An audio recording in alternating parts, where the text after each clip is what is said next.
Sabra is an informal slang term that refers to any Israeli Jew born in Israel. The term first appeared in the 1930s to refer to a Jew who had been born in Mandatory Palestine or in Ottoman Palestine. Since the establishment of the State of Israel in 1948, Israelis have used the word to refer to Jewish people born anywhere in the Palestine region or Israel. The term alludes to a tenacious, thorny desert plant, known in English as prickly pear, with a thick skin that conceals a sweet, softer interior. The cactus is compared to Israeli Jews, who are supposedly tough on the outside, but delicate and sweet on the inside. In 2010, over 4 million Israeli Jews were Sabras, with an even greater percentage of Israeli Jewish youths falling into this category. History. According to the Dictionary of Slang by Israeli linguist Ruvik Rosenthal, Jewish immigrants to Palestine began using the term in the early 1930s. The term was used by the Zionist movement to celebrate the new Jew that emerged in Israel. Unlike the bourgeois, old Jew, born in the Jewish diaspora, the new Jew was a kibbutz member or a farmer. The old Jew often spoke broken Hebrew with a heavy accent, while the Sabra spoke the language as a mother tongue. Unlike the old Jew, who did not fight for his self-defense, the Sabra fought in the Jewish resistance movements. In the Palmation after the establishment of Israel in the Israel Defense Forces, an important influence on the Sabra personality was considered the participation in national youth movements, followed by the universal participation in military service for both sexes.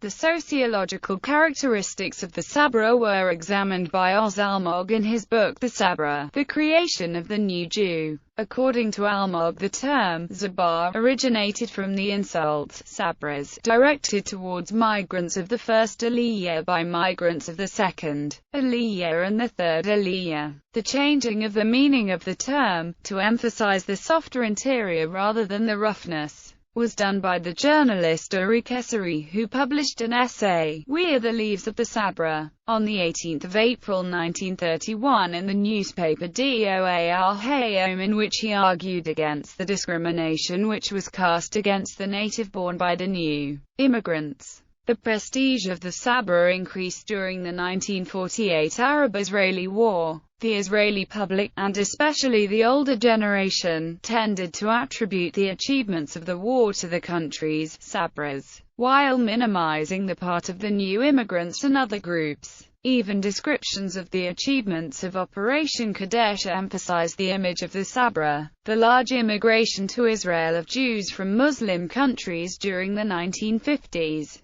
the penetration of Western culture and primarily the American culture, as well as the social and political changes which were created following the Six-Day War and the Yom Kippur War, resulted in a decline of the use of the term after the 1970s. In relation, those who were born in the country after independence in 1948 became known as the Tor Hamadina, or statehood generation, and have been largely described by cultural commentators as being motivated less by the strident nationalism or socialism of the pre-independence settler generations and more by a general cultural pragmatism and sensitivity to the mass cultural output of Western powers. In culture, the Sabra received an artistic and symbolic representation in the form of the illustrated character, Strulik, created by cartoonist Dosh. Another character which became famous was that of the Israeli children's TV program, Kish Kushta, which was a speaking cactus. The English form of the word, Sabra, served Israeli manufacturers who wanted to brand their products as typical Israeli products, which was sold in the foreign markets. As a result, Sabra Liqueur and Sabra Sport were created. The world's largest hummus manufacturer is a U.S. company called the Sabra Dipping Company. In popular culture, an episode of Saturday Night Live contained a skit entitled Sabra Price is Right, featuring Tom Hanks as the guest host. The skit was written by Robert Smigel and is a parody of Israel-born Jews making bargains with people who believe this show is actually The Price is Right.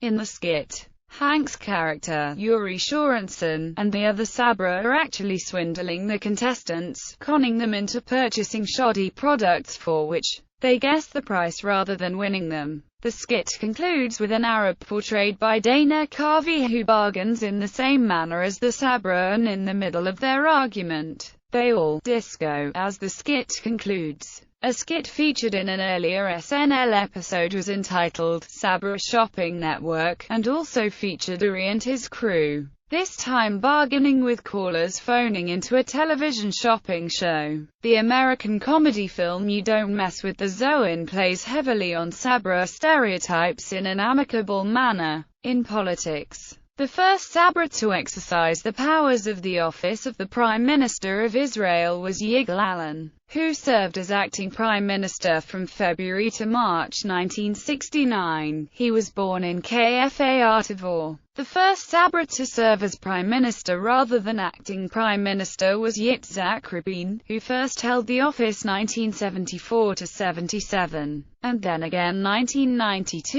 to 1995. Since Rabin first took office, there have been 4 other Sabra Prime Ministers. The current Prime Minister, Benjamin Netanyahu, is the first and only Sabra Prime Minister to have been born in the modern state since Israel's declaration of independence in 1948. He first took office in 1996, before leaving office in 1999 and returning in 2009. Furthermore, Ehud Barak, Ariel Sharon, and Ehud Olmert were all born in what is now the territory of the State of Israel during the mandate period. Statehood generation leaders, in addition to Netanyahu being the first of the statehood generation to serve as Prime Minister, Avraham Berg, Speaker of the Knesset from 1999 to 2003, was also the first speaker to have been born in the modern state since 1948.